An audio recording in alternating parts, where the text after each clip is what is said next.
અનંત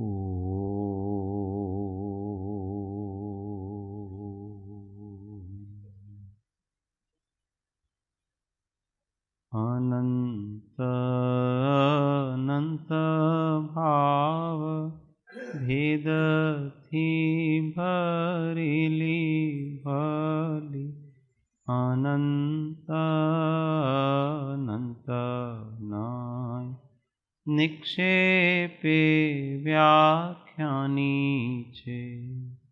સકલ જગત કારિણી હારિણી મોહ તારિણી ભવાબ્ધિ મોક્ષ ચારિણી પ્રામાણી છે.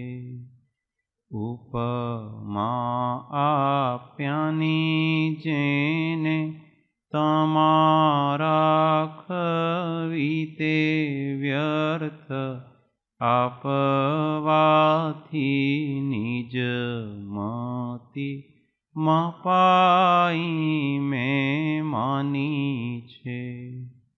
અહો રાજ ચંદ્ર બાળ ખ્યાલ નથી પામ જીનેશ્વર તણી વાણી જાણી તેણે જાણી છે. ગુરુ રાજ તણી વાણી જાણી તેણે જાણી છે.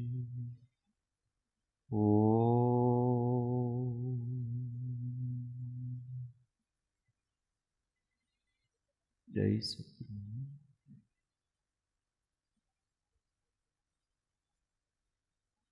તત્વ વિચારણામાં પરમ તત્વજ્ઞ શ્રીમદ રાજચંદ્ર વચનામૃત પત્રાંક 569 પૃષ્ઠ સંખ્યા 452.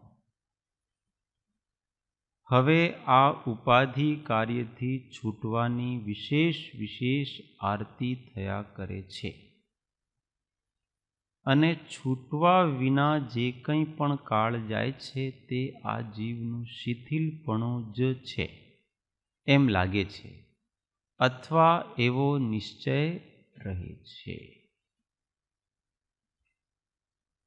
એટલે સૌથી પહેલો વાક્ય કીધું કે સર્વ દુઃખ અને સર્વ ક્લેશથી મુક્ત થવાનો ઉપાય એક આત્મવિચાર વના આત્મજ્ઞાન થાય નહીં. અને અસત્સંગ અને અસત પ્રસંગથી જીવનું વિચાર બળ પ્રવર્તો નથી. એમાં કિંચિત માત્ર પણ સંશય. એટલે હવે ઉપાધિઓ છે આ બધો અસત પ્રસંગો છે. જેટલા પણ આપણે આજીવિકા માટે અથવા લોક વ્યવહાર માટે જેટલા કામ આપણે ઉપાધિઓ છે એ બધા અસત પ્રસંગ છે. ને જો અખંડ આત્મવિચાર કરવો હોય તો એ અસત પ્રસંગોથી નિવૃત્ત થવું. એવો કૃપાળુ દેવને ખબર પડી. આપણને ભલે ખબર પડે ગો એમને ખબર પડી. એટલે એ કહે છે કે હવે આ ઉપાધિ કાર્યથી છૂટવાની વિશેષ આરતી થયા કરે છે. આરતી એટલે આરતી કોનું નામ છે? આરતી. હા, વારંવાર એ જ સ્મરણ જ્યાં આવે એનું નામ આરતી કહેવાય છે. ભગવાનની આરતી કરીએ ને આપણે તો શું ભગવાનની આરતી એટલે વારંવાર એમને જ યાદ કરવાનું છે. આરતી આર્ત ધ્યાન પણ આરતીથી બન્યું છે. આર્ત પરિણામ કોને? વારંવાર કોઈનું સ્મરણ આવે જે આપણાથી વિયોગ થઈ ગયો છે એનું વારંવાર સ્મરણ આવું કે મને વારંવાર યાદ આવવું એનું નામ આરતી કહેવાય. છે. તો એમને વારંવાર એમ થાય છે કે હવે આ ઉપાધિ યોગથી આપણે છૂટવું છે. એની આરતી થયા કરે.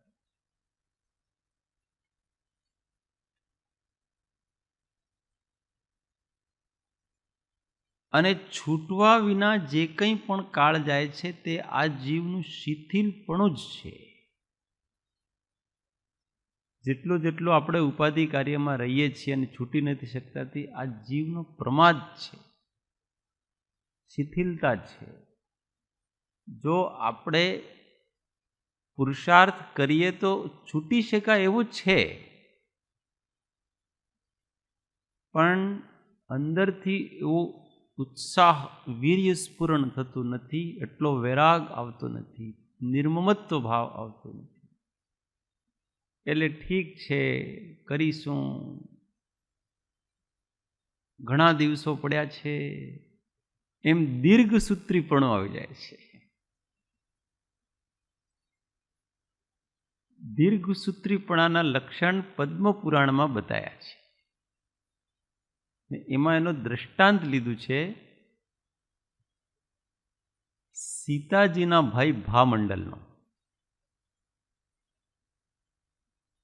કે દીર્ઘસૂત્રી જીવનો શું ફળ થાય, પરિણામ થાય. તો એ વારંવાર એમ વિચારે કે આ ધર્મ છે ને આમ કરવું જોઈએ, સારું છે. બધાએ એમના સાથે બીજા બધા વિદ્યાધર રાજાઓ ને હનુમાનજી ને સુગ્રીવજી ને રામજી ને બધા જેટલાઓ, એ બધાએ એમના સાથેના સંયમ ગ્રહણ કરી લીધું. પણ આ ભાઈ એમ જ વિચારે હજી તો ઘણા દિવસો પડ્યા છે, હજી તો ફરી કરીશું કરીશું કરીશું કરીશું એમ કરતા કરતા, વિચાર કરતા કરતા કાળ ગયો એનો. અને એક દિવસ એના મકાન, એના મહલ ઉપર એ સૂતો હતો આરામથી રાતના, ચાંદની રાતમાં, અને અચાનક વીજળી પડીને મરી ગયો. અને જે કરવાનું હતું એ રીતે બધું રહી ગયું. દીર્ઘસૂત્રીપણું, દીર્ઘસૂત્રીપણું શિથિલતા છે.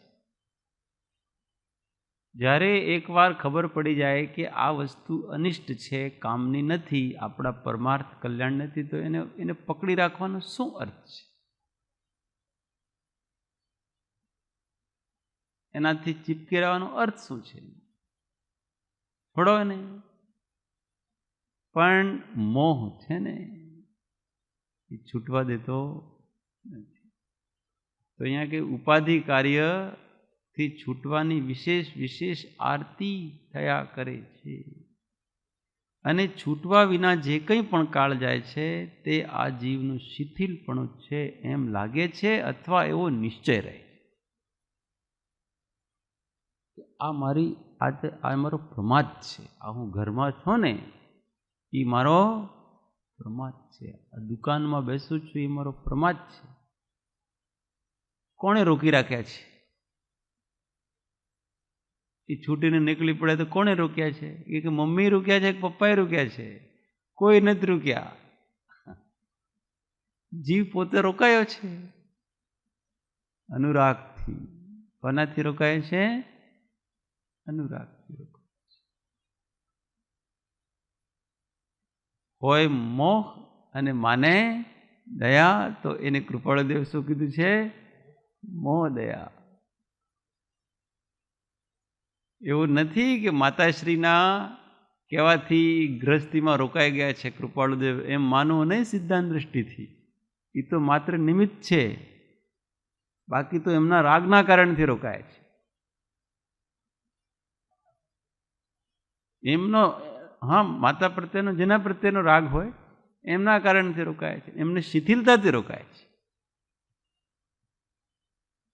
કેમ કે ખુદ જ માને છે, પોતે જ કીધું છે કે શિથિલપણું છે.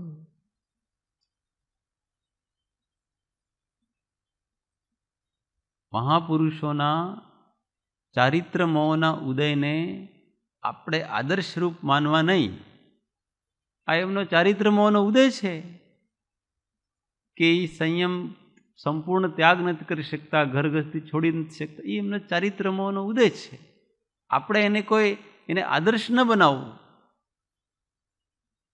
કે જો કૃપાળુદેવે તો આમ કર્યું, આપણે આમ કરવું જોઈએ. તો એમનો તો એવો નિબિડ બંધન હતો, આપણો એવો થોડો છે. આપણે તો કરી શકીએ ને. એ તો એને પોતાને દોષ માને છે, આપણે એને ગુણ માનીએ છીએ. એ ખુદ એને દોષ માને છે કે આ અમારું શિથિલપણું છે, આપણે એને ગુણ માનીએ છીએ. તો ક્યાં આપણે એમની આજ્ઞામાં રહીએ છીએ? બતાવો. એમની આજ્ઞાથી જસ્ટ વિપરીત કરીએ છીએ. જીવની અનાદિથી એવી ટેવ છે કે ગુરુ જે કહે છે તે કરતો નથી, જે કરે છે તે કરે છે. અને સાચા શિષ્યનું લક્ષણ એવું હોય કે ગુરુ જે કહે તે કરે, કરે તે નહીં. કરવામાં તો એનો બધો ઉદય છે, કહેવામાં એનો પુરુષાર્થ છે, તત્વ છે. તો એમના ઉદયના કારણથી કંઈક એમનાથી વિશેષ ન થઈ શકે તો આપણે એ ન કરવું. આપણેથી તો આપણે એવી સમસ્યાઓ નથી, પણ આપણે તો કૃપાળુદેવને એવી સમસ્યા, મારે તો એના કરતાં વધારે છે. આપણને એમ લાગે છે એવું કાંઈ કૃપાળુદેવ લગ્ન કર્યા ને ના થોડી પડી, આપણે કરવા, છોકરાઓને કરાવવા, બધું કરવું, એ એમની મજબૂરી હતી, કોઈ કારણ નથી. એવો એક્ઝામ્પલ આપણે લેવાય નહીં. મહાવીર સ્વામીએ એમના મમ્મી પપ્પાએ ના પડી તો રોકાઈ ગયા. આ બધી ખોટી વસ્તુ છે. તીર્થંકરો કોઈના કહેવાથી રોકાય નહીં. એમને એકવાર દ્રઢ માનસિકતા બની જાય કે મારે હવે સંયમ દીક્ષા ગ્રહણ કોઈ અકાટ્ય ઇન્દ્ર નરેન્દ્ર જિનેન્દ્ર કોઈ પણ આવે ને ન રોકાય. નેમિનાથ જેવા ચડી ગયા જ ગિરનાર. હવે પેલા રાજુલજીને જે થવું એ થાય ને, તારે બીજા સાથે લગ્ન કરવા હોય તો કર ભાઈ, અમારે કંઈ લેવું દેવું નથી. તારે વૈરાગ છે, ત્યારે એવો તીવ્ર વૈરાગ આવે. પેલા ભરતજી છોડ્યું તો છોડ્યું, પાછું પેલે 96,000 રાણીઓ છે ને એમ રડે છે, મંત્રીઓ રડે છે, પગે પડે છે, કોઈને સામું જોતા જ નથી. ચાલ્યા ગયા જંગલમાં. છાંડી રાજ સમાજને ભરતજી કેવલ્ય જ્ઞાની. એકવાર જીવને બરાબર અનિત્યતાનો બોધ થઈ જાય, આ બધું છોડવાનો પછી ના, તીવ્ર વૈરાગ આવે પછી ન આવે, પછી કોઈના વાતોમાં ના આવે. હવે ભાઈ હવે સંભવ ઘણો થઈ ગયો. આરતી રહ્યા કરે છે. એ નિશ્ચય દ્રઢ થતા થતા થતા થતા એક દિવસ એવો આવે કે બસ સેચ્યુરેશન પોઈન્ટ આવી જાય છે. હવે બધું થયું, ઘણો થયો ભાઈ.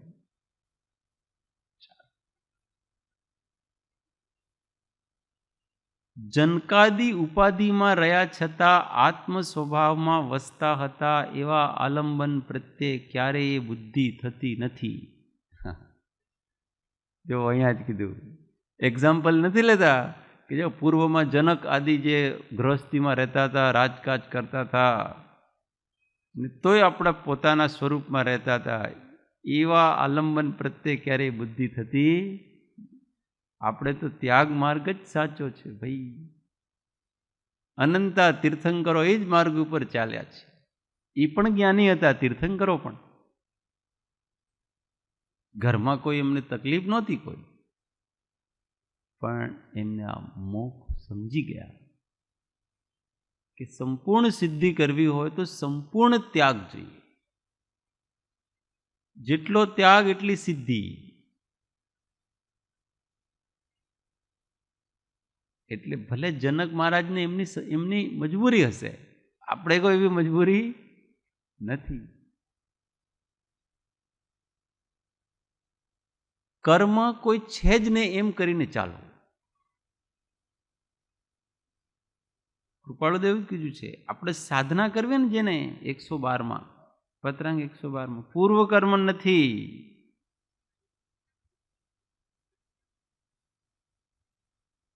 હા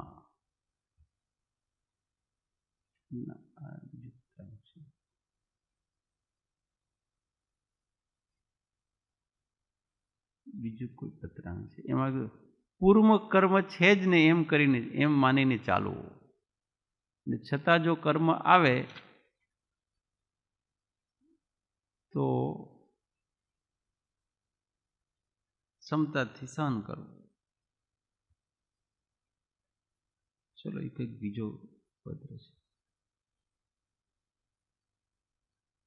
પૂર્વ કર્મ છે જ નહીં કાંઈ, અને નિકાચિત નામના તો કોઈ કર્મ હોતા જ નથી એમ માનીને ચાલો. આપણે અમારે એટલા નિકાચિત કર્મો છે ને મન તો ભોગવવા જ પડશે, એ કોઈ કર્મ હોતા જ નથી એમ માનીને ચાલ. અને જેટલો આ શરીરથી આ દેહથી જેટલો અન્ય દ્રવ્યોનો પરિચય થઈ શકે, જેટલો ત્યાગ થઈ શકે એટલો ત્યાગ આ જીવે કરવા યોગ્ય છે. શાંતિથી વિચારવું કે મારે કરવું શું છે, ધ્યેય શું છે. મારો ધ્યેય જો એકમાત્ર આત્મજ્ઞાન અને આત્મસમાધિ છે તો એના માટે કઈ કઈ વસ્તુની જરૂરત છે, કેટલી વસ્તુની જરૂરત છે એટલી રાખો, બધાને ત્યાગ. બીજી શા માટે રાખી છે આ બધું ઉપાધિઓ? એ બધું રાખી અને આપણે આત્મજ્ઞાનને આત્મસમાધિ જોઈએ તો આ ન બનવા જેવી વસ્તુ છે. પેલા ડોશી માતાને મોક્ષે જવું છે પણ એની ખાટલી, એની પાડી ને એ બધું એને સાથે લઈ જવું છે. જે છે એના પેલો ખાવાના વાસણ બધા એ બધું સાથે, આ બધું તમે મને સાથે લઈ જવા દો તો મારે તમારે મોક્ષ આવવું છે, નહીં તો મારે આવવું નથી, તમે જાઓ. એ બધું પરિગ્રહ રાખી ને પછી આ બધાના વચ્ચે મારા આત્મજ્ઞાનની પ્રાપ્તિ કરવી છે અને પછી મારે ભરતજીની જેમ વૈરાગી થઈને જીવવું છે. આ જીવનું ક્યારેય કલ્યાણ ન થાય. ભરતજીની જેમ થઈને નથી જીવવું, બાહુબલીની જેમ થઈને આપણે તો નિર્ગ્રહણ થઈને ઘોર સાધના કરવી. ભરતજીનું દ્રષ્ટાંત જે લે છે ને એ છે ને એને સંસાર પ્રિય છે, એને આમ લાગણીઓ છે હજી સુધી, જો આટલી રાણીઓ ન છતાં ઉદાસીન નથી, એને મીઠાશ છે. જ્યારે બાહુબલીની જેમ નીકળી જવાની ઈચ્છા થતી હોય એ જીવ ભરતજીની જેમ રહે. અંદર વૈરાગ કેવો હોય, બાહુબલીની મરે ત્યાગ સર્વસંગ કરવાનો કંઈ જોઈએ જ નહીં ને. પછી કંઈક એવો વિશિષ્ટ ઉદય હોય તો વાત જુદી. પણ આ તો ભાવના જ નીચી કરે છે તો ઊંચો કેવી રીતે ચડશે? ભાવના સૌથી ઊંચી, પુરુષાર્થ પણ એવો જ હોવો જોઈએ. હંમેશા બધું ત્યાગ કરવા માટે તૈયાર રહેવું જોઈએ. જ્ઞાન પ્રાપ્તિ માટે જો આજે આ દેહ ત્યાગ કરવો પડે તો હું દેહ ત્યાગ કરું. બીજી વસ્તુની તે વાત જ શું છે કે આ ઘર ગૃહસ્થી ને ધન સંપત્તિ એની તો કોઈ છે જ નહીં. તો પણ આ જો શરીરનો ત્યાગ કરવો પડે તો પણ હું શરીરનો ત્યાગ કરવા અત્યારે જ તૈયાર છું. એવા જીવોને જ્ઞાન પ્રાપ્ત થાય છે. પોપાબાઈનું રાજ નથી, આલા ખાચરનું રાજ. એટલે અંદર છે ને ખુમારી પેદા કરવી પડે છે. પછી જુઓ આપણું ચિત્ત કેવું થઈ જાય છે, અત્યંત ઉદાર થઈ જાય છે, અત્યંત નિર્ભય થઈ જાય છે. આપણે એટલા ઉદાર થઈ જઈએ ને પછી જેને જે જોઈએ લઈ જાઓ. આપણું કાંઈ છે જ નહીં, વજન ઓછો, એટલો વજન ઓછો થઈ ગયો આપણે, એવું ચિત્ત ઉદાર થઈ જાય. નિસંગ, પછી કોઈનો વિકલ્પ જ ના જરાય.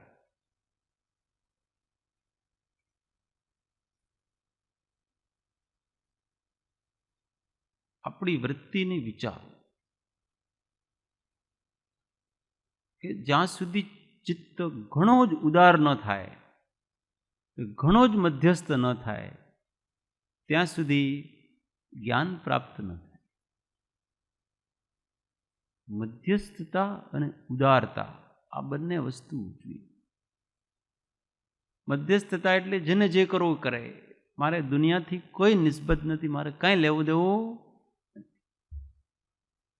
અને ઉદારતા એટલે જે છે બધાનું છે, મારું કાંઈ નથી, બધા સ્વીકાર છે, નો પ્રોબ્લેમ.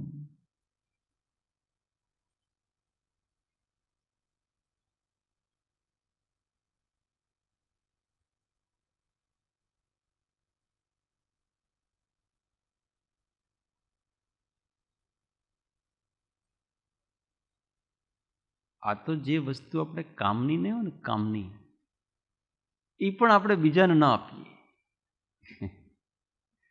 કામની હોય તો આપણે કામ આવતી નથી ને, તો એ બીજા લઈ જવા ન જોઈએ. બસ આ ચોપડી છે ને, મારે અહીંયા જ રહેવી છે, આ જ કબાટમાં, બીજે નહીં. ક્યારે આપણે એની ચોપડીને ખોલતાય નથી, પણ આ કબાટમાં હોવી જ જોઈએ. કોણ લઈ ગયું ભાઈ, શોધો. અહીંયા હું આ બધા કુટીરોવાળાનો વારંવાર કહું છું, ઘણા બધા આવતા જ નથી હો, તો ના મારે ખોલવાનું નહીં હો તમારે. હવે એ તમે પથ્થરોનો ઢગલાનો પરિક્રય કરી તમે કરશો શું એ બતાવો. યા તો તમે ઉપયોગ કરો અથવા તમે બીજાનો ઉપયોગ કરો. પણ ના, એ તો છે ને બીજા ઉપયોગ કરે છે ને, ગંદુ થઈ જાય. તમે જ બેઠા છો ત્યાં, અહીંયા ગંદુ થઈ જાય, તમને ક્યાં લાગે છે તો બતાવો ખરા. અને ગંદુ થઈ જાય તો ધોવાનો છે કે નહીં પાણી અહીંયા આશ્રમમાં, કે નથી? મહામૂર્ખ છે આ બધા. આ શબ્દો ઉપયોગ કરવા નહીં જોઈએ, પણ મહામૂર્ખ છે. કેમ કે પોતાની જાતને છેતરે છે કે આ બધું પરિગ્રહ રાખીને શું કરવાનું છે. આપણો તો એટલો ચિત્ત ઉદાર હોવું જોઈએ કે આપણે જે કક્ષમાં રહીએ છીએ ને, આપણે જે કક્ષમાં, એ કક્ષમાં કોઈ આવાય છે કે કોઈ વાત ના, મારે છે ને અહીંયા 2 પલંગ રહે એટલી જગ્યા છે, તમે આવી જાઓ ને ભાઈ. ઘરની વાત તો જુદી જ રહી. આ તો આપણે જે કક્ષામાં રહીએ ને એ પણ ખુલ્લો જ છે. મારા પાસે આટલી જગ્યા છે, નો પ્રોબ્લેમ, તમે આવો ને. સારું, આવું ચિત્ત ન બને ને ત્યાં સુધી આ વાતો ભૂલી જાઓ, આત્મજ્ઞાનની ને બધી વાતો ભૂલી જાઓ. આ ચિત્ત આવું બનવું જોઈએ, ઉદાર.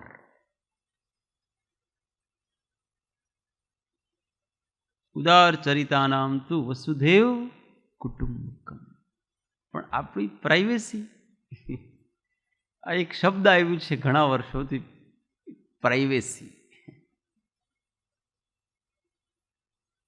જેને પ્રાઇવેસી જોઈએ છીએ એને મુક્ત આત્મા પ્રાપ્ત ન થાય. શું પ્રાઇવેસી આપણે જીવનમાં? કઈ પ્રાઇવેસી નથી ભાઈ. જે છે આ છે, ખુલ્લું.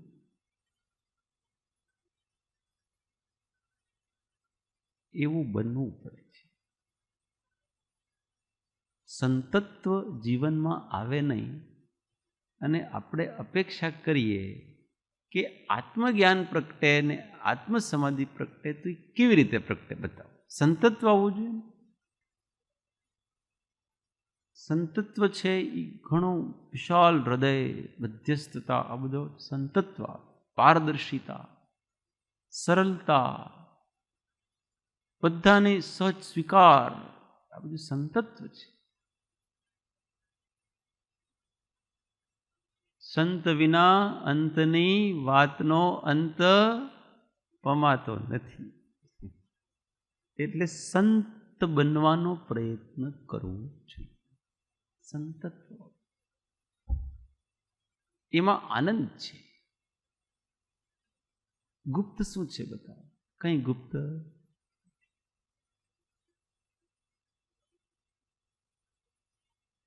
શ્રીજીન જેવા જન્મત્યાગી પણ છોડીને ચાલી નીકળ્યા એવા ભયના હેતુરૂપ ઉપાધિ યોગની નિવૃત્તિ આ પામર જીવ કરતા કરતા કાળ વ્યતીત કરશે તો અશ્રેય થશે.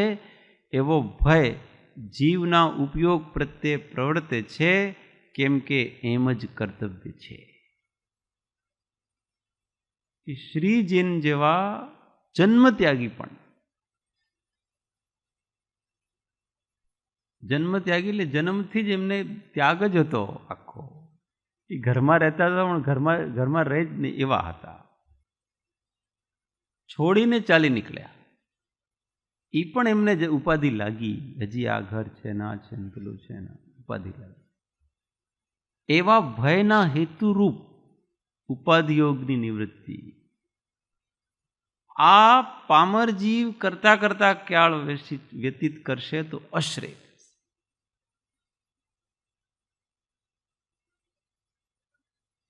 હા, પામર જીવ કેવો? પામર.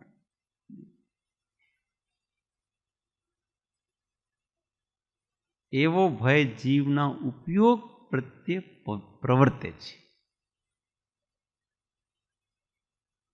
એવો ભય અંદર રહ્યા કરે છે. ઘરગ્રસ્તીનો મોહનો રહેવાનો ઘર છે. આરંભ અને પરિગ્રહ છે તે ઉપશમ અને વૈરાગના કાળ છે. ઘરગ્રસ્તીમાં તો આરંભ પરિગ્રહ હોય. ઉપશમ ભાવ કેવી રીતે આવે? ઘડીએ ઘડીએ આપણને વિકલ્પે, હવે આ કરવાનું છે, હવે આ છે, હવે આ છે. આત્મા ક્યાં યાદ આવે? સવારે ઉઠો ને તો કામ યાદ આવે પહેલા કે હવે શું કરું, ઉઠીને શું કરું, હવે ચા બનાવવાની છે, પહેલું કામ. નમો અરિયંતાણમ નહીં, ચા પહેલા. અને નમો અરિયંતાણમ કદાચ બોલતા હો તો પણ મુખ્યતા તો ચાની જ છે. એ તો બોલતા બોલતા બનાવી દઈશું, અથવા બનાવતા બનાવતા બોલી લઈશું.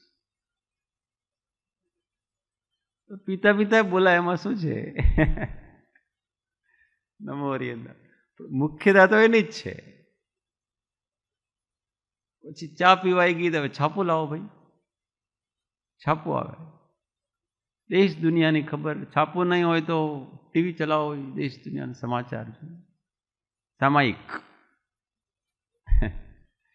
એમાં એક સામાયિક થાય. પછી કચરા પોતા જે કરવા હોય એ થાય. પછી ચલો હવે રેડી થઈ જાઓ ઓફિસ. પછી ત્યાં દુનિયાભરના કામ, એક પછી એક ઉપયોગ એમાં ગોઠવાઈ ગયો છે. હવે બોલો, ઉપયોગ પાછો કેવી રીતે ફરે? આત્મવિચાર કરે કેવી રીતે? નહીં કરે. એટલે ઉપયોગને જરા થોડો આમ અવકાશ આપો કે હું શા માટે આ કરવું છે, આ કરવું છે, આ કરવું છે. હું જે કરવા ઈચ્છું છું એનો શું રિઝલ્ટ થવાનું છે, એનું રિઝલ્ટ શું?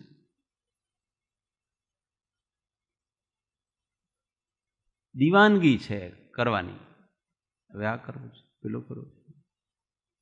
અવકાશ આપો. અવકાશ આપવાનું નામ ઉપશમકરણ છે. કે ભાઈ કંઈ નથી કરવું, શાંત રહું,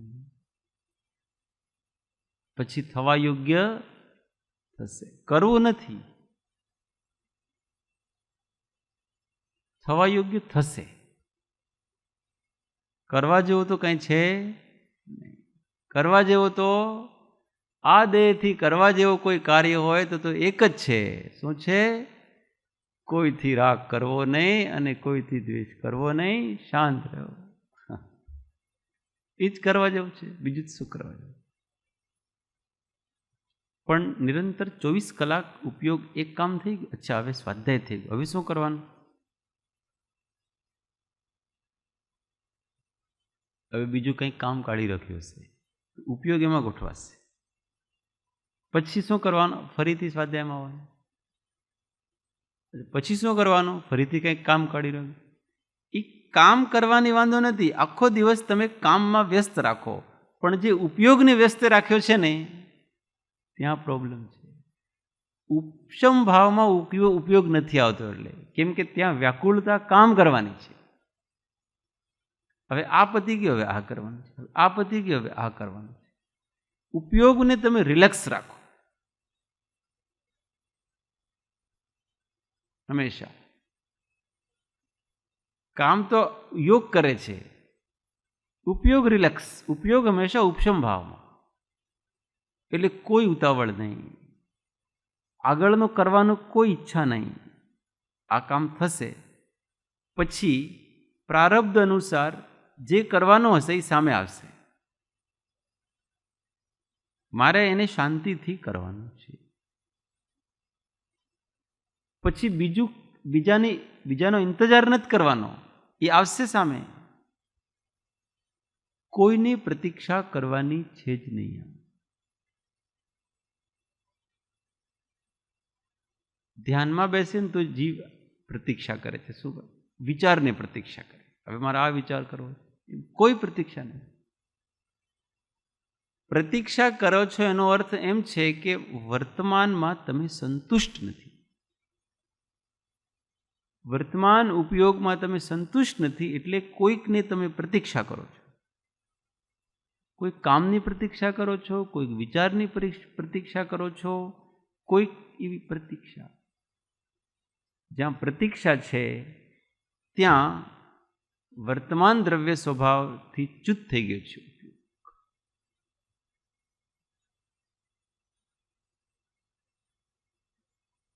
મોક્ષની કોઈ પ્રતીક્ષા નથી કરવાની, આત્મજ્ઞાનની કોઈ પ્રતીક્ષા નથી કરવાની. ઈચ્છે આત્મા છે, આત્માની કોઈ પ્રતીક્ષા નથી કરવાની. આત્મા છે એની જાગૃતિ રાખો. એવું નથી કે ક્યારેક આપણને મળશે, ક્યારેક આપણને આત્મજ્ઞાન થશે. આ જીવને ક્યારે ન થાય. એવું નથી કે ક્યારેક આત્મજ્ઞાન થાય.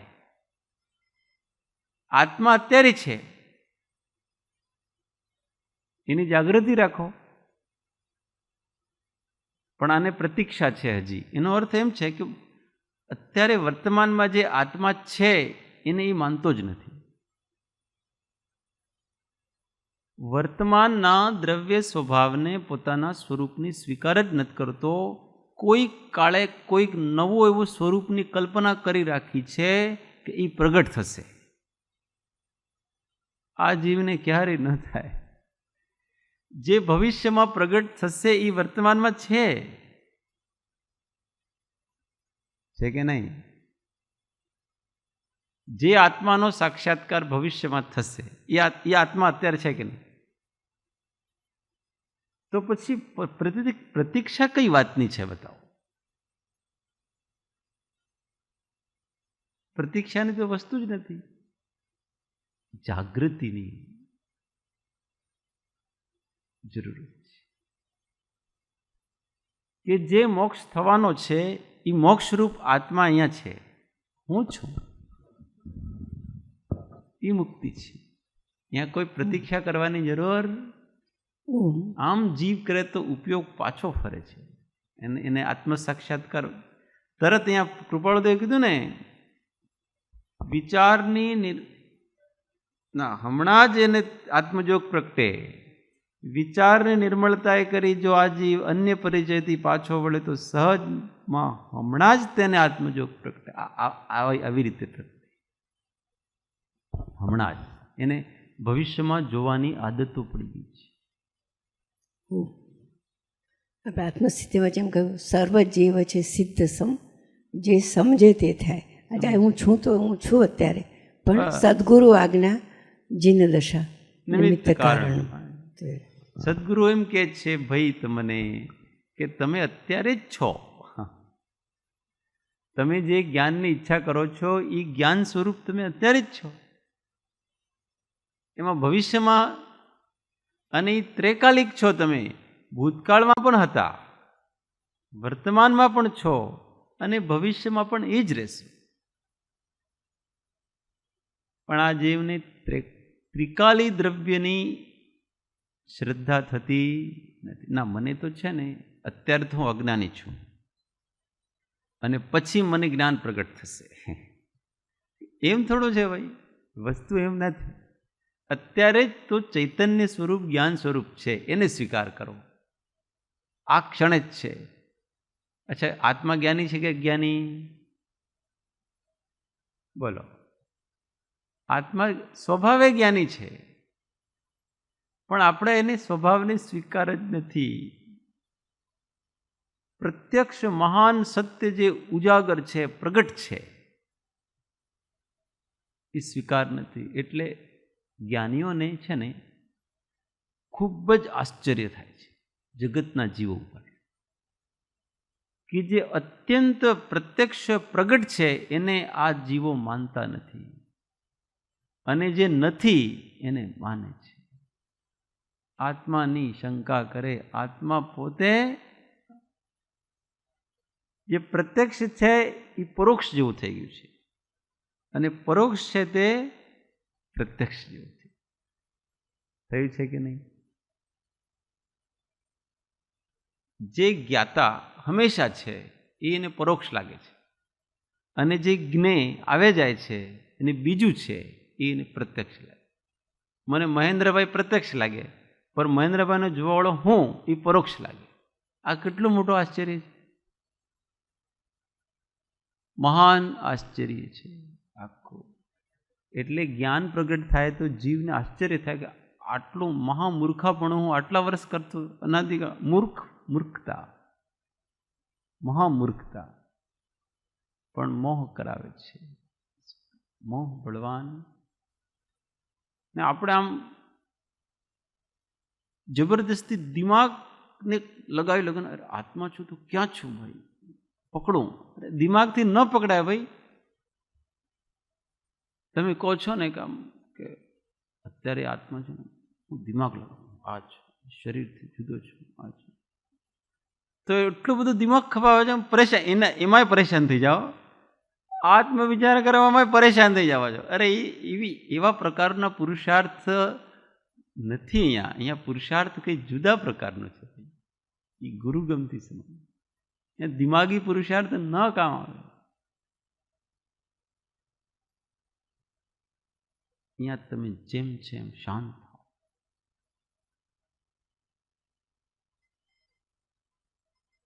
તો હું એક સાધન છે, એ જ સાધ્ય છે.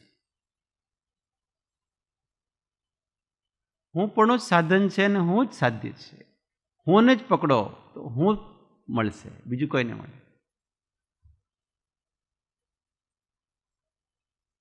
એવું આ અદ્ભુત અવાજ, એવું અતિન્દ્રિય સ્વરૂપ છે.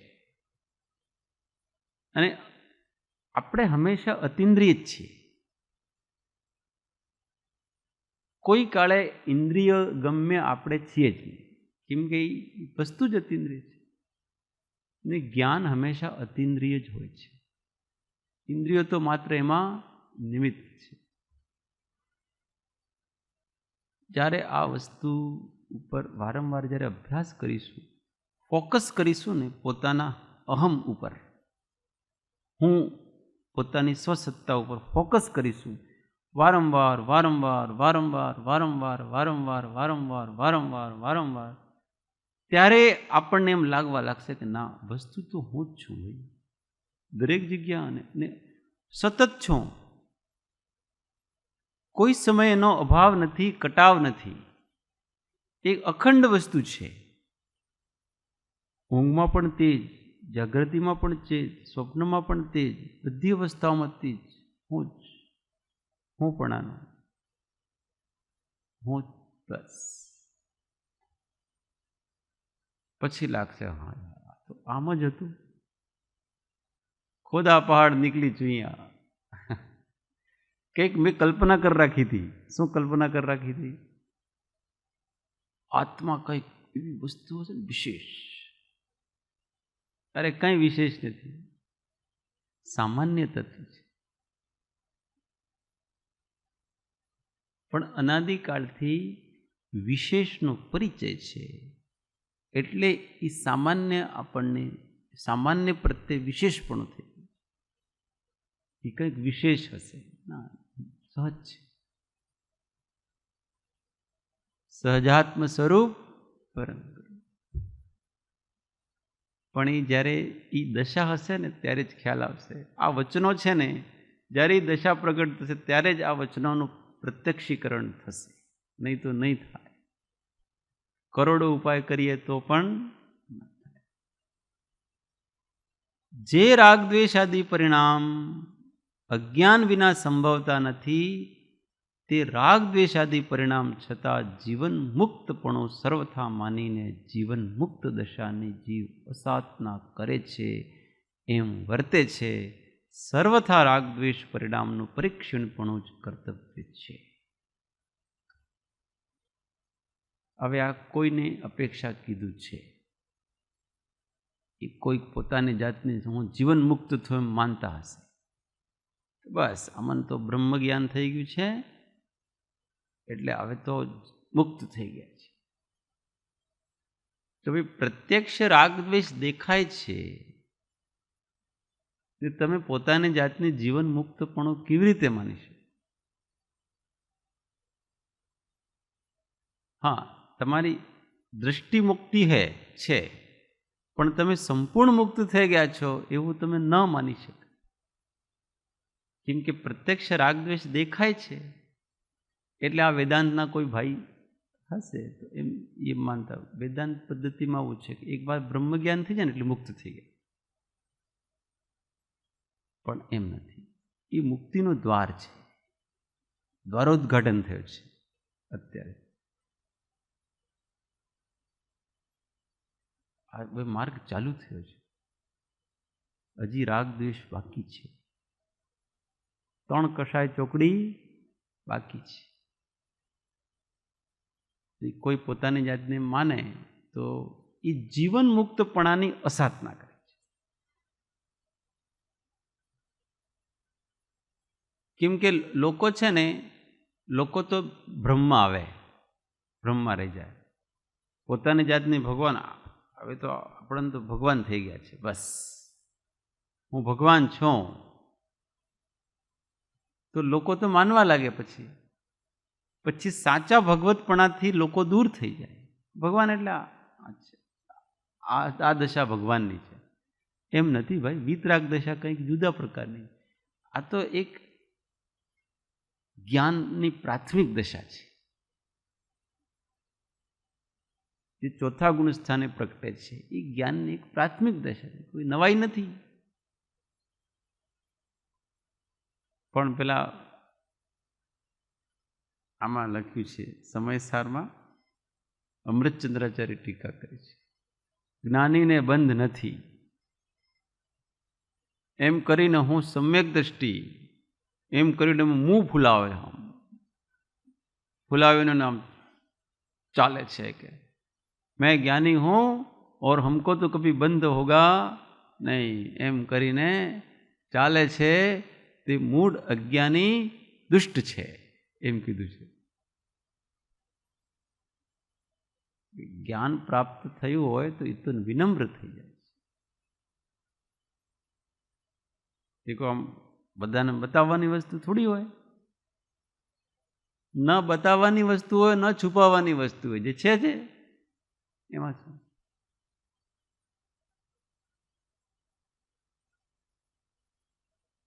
તો હજી રાગદ્વેષ બાકી છે ભાઈ. તો આપણે નાના થઈને રહું. જ્ઞાની પોતાને ક્યારેય એમ ન માને કે અમારી દશા ખૂબ ઊંચી છે ને આ છે, એવું ન કેવડાવે.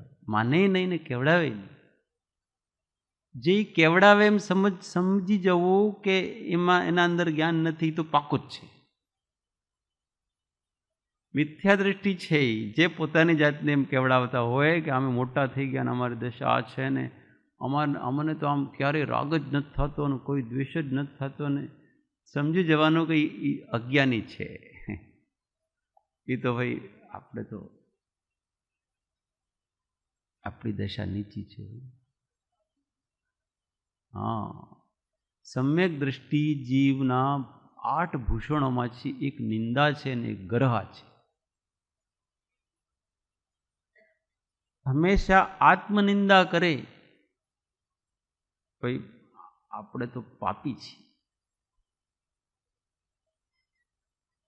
પામરજીવ અહીંયા લખ્યું ને કૃપાળુદેવ, જો કે આ પામરજીવનો આશ્રય થશે. પોતાની જાતને પામર કે છે કૃપાળુ. 20 દોરા લખ્યા કૃપાળુ. ક્યારે લખ્યા 20 દોરા? જ્યારે એમણે કીધું કે નિશ્ચય સમ્યક્ત્વ પ્રગટ થયું એના પછી. અને એમાં શું લખ્યું છે? બધા દોષ, પછી હું તો દોષ અનંતનો, એવું લખ્યું છે. અને અધમાધમ અધિકો પતિ. બોલો, હવે જ્ઞાની અને અજ્ઞાનીના આપણે ક્યાં મેળ પડે? બતાવો, ક્યાં મેળ પડે જ નહીં. સામાન્ય જીવને તો થોડોક ગુણ પ્રગટ થઈ જાય ને, મોટા થઈ સાધક, મોટા સાધક થઈ. આપણે કઈ મોટા નહીં થઈ ગયા ભાઈ, નાના થઈ. વિનમ્રતા એ જ્ઞાનનું લક્ષણ છે. સહજતા, સરળતા, વિનમ્રતા, પારદર્શીપણું, નિસ્વાર્થતા, નિસ્પૃહતા, આ જ્ઞાનનું લક્ષણ છે. એના સાથે નિર્ભયતા જોડી જાઓ. પણ એમાં ભય હોય. કોનો ભય હોય? ભવભીત. કઈ કશાય વિકારનું ભય, ભય કર્મનો ભય હોય, ડરે છે. એટલે સાવચેત. એ ભય હંમેશા આપણને સાવધાન રાખે. એટલે એક બાજુ એમ કહેવામાં આવશે કે તમે કોન્ફિડન્સ જગાવો, તમે શુદ્ધ ચૈતન્ય પરમાત્મા તત્વ છો. એનાથી અભિમાની થઈ જવાની જરૂર નથી. એનાથી આપણે અંદર વિનમ્રતા આવે.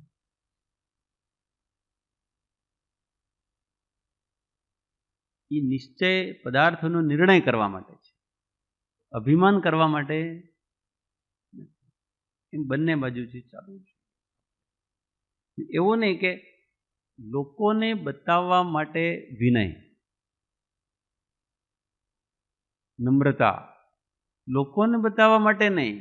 અંદરથી જ આપણને એમ ફીલ થવું જોઈએ કે ખરેખર હું તો દોષ અનંત,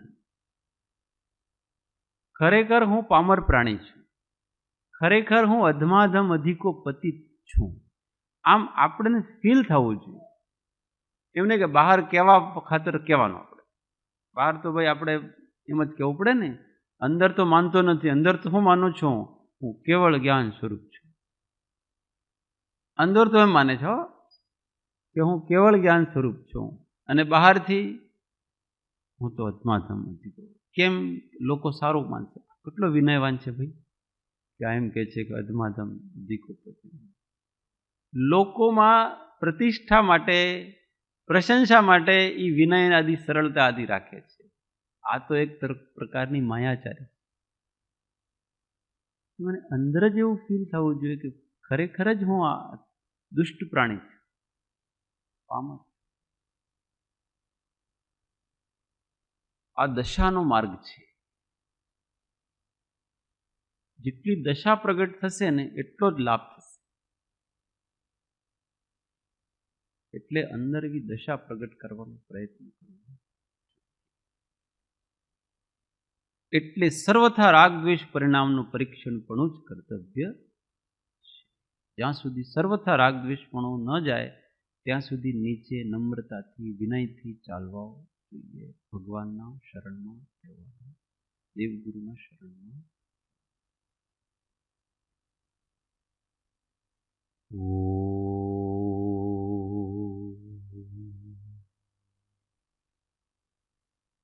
સુખધામ અનંત સુસંત ચહી દિન રાત્ર રહે તધ્યાન પર શાંતિ અનંત સુધામય જે પ્રણમો પદ તે વર્તે જય ઓ પ્રણમો પદ તે વર્તે જય સદગુરુ પરમ કૃપાળુ ત્રિલોકનાથ કી જય સબ સંતન કી જય આનંદ ઓ